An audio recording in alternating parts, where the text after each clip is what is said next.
and have seen that Zimbabweans would want something that is well organized. No corruption, no stealing, no cheating, and no dictatorship in the country. This is what we are looking at. And we want to give praise to the Lord for giving this courage to the general. So today we are so happy.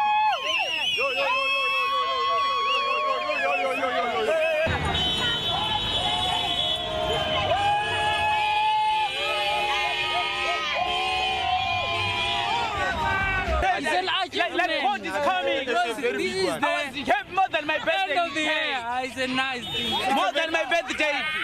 I'm happy, especially for us, all generations. A very big achievement, my brother. I'm happy. A very big.